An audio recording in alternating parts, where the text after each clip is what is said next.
নমস্কার বন্ধুরা, ছোটোখাটো রান্নাঘরে আপনাদের স্বাগত। আজকে আমি বানাবো সিলভার কাপ মাছের ঝাল। কে কে খেতে পছন্দ করেন কমেন্টে কিন্তু জানাবেন।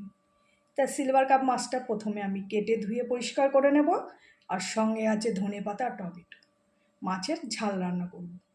তাহলে দেখতে থাকুন কিভাবে রান্না করি। আগে মাছটা আমি কেটে ধুয়ে পরিষ্কার করে নিই। দেখুন বন্ধুরা, মাছ ভালো করে কেটে ধুয়ে পরিষ্কার করে নিয়েছি। এবার পরিমাণ মতো নুন হলুদ নিয়ে নিয়েছি, মাখিয়ে নেব।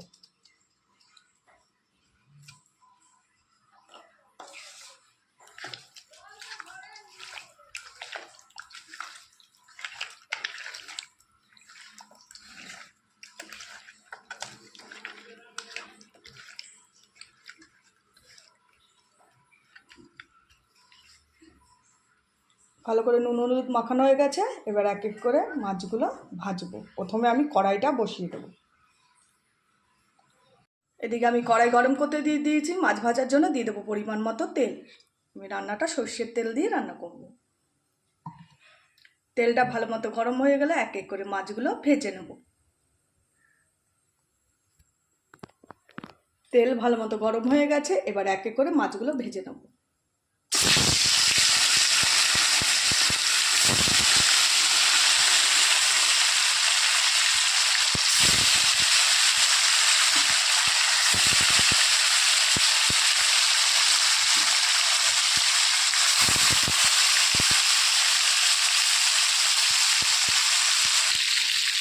মাছ ভাজা আমার হয়ে গেছে, এবার মাছগুলো আমি তুলে নেব।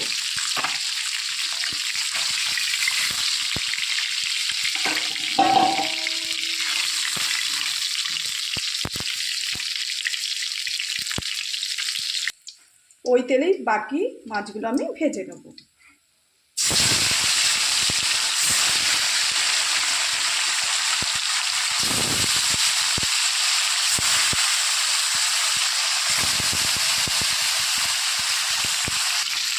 বাদ বাকি মাছগুলো আমার ভাজা হয়ে গেছে, এবার তুলে নেব।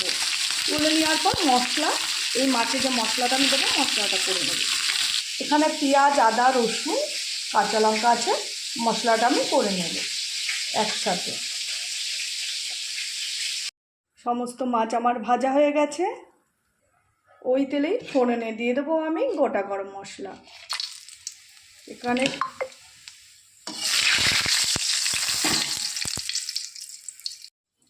এবার দিয়ে দেবো আদা পেঁয়াজ রসুন কাঁচা লঙ্কার পেস্ট, আর এখানে 3টে টমেটো আমি কেটে রেখেছি, একসাথে দিয়ে দেবো।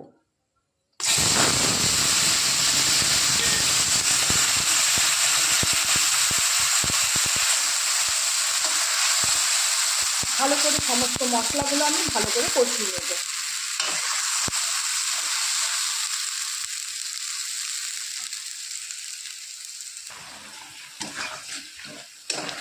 মশলাগুলো একটু ভালো করে কষানোর পর দিয়ে দেবো আমি হলুদের গুঁড়ো জিরের গুঁড়ো আর লঙ্কার গুঁড়ো।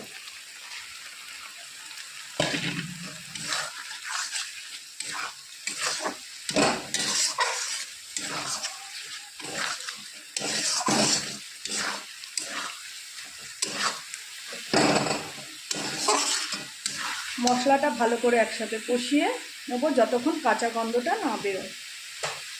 আর দিয়ে দেবো পরিমাণ মতো লবণ।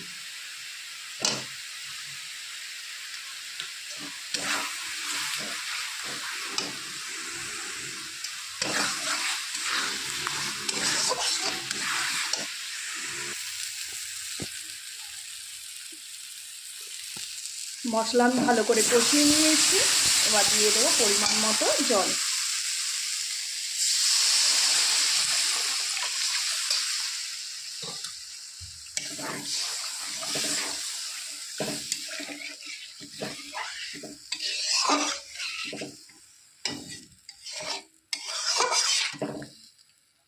ঝোলটা ভালো করে ফুটে আসলে এক এক করে মাছগুলো আমি দিয়ে দেবো।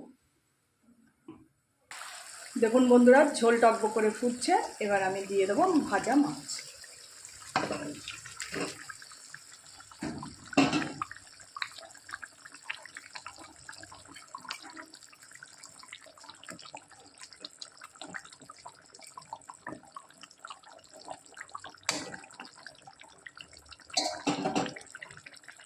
কিছুক্ষণ ফুটিয়ে গরম মশলা আর ধনেপাতা দিয়ে নামিয়ে নেব। কিছুক্ষণ ফুটানোর পর দিয়ে দেবো আমি গরম মশলার গুঁড়ো,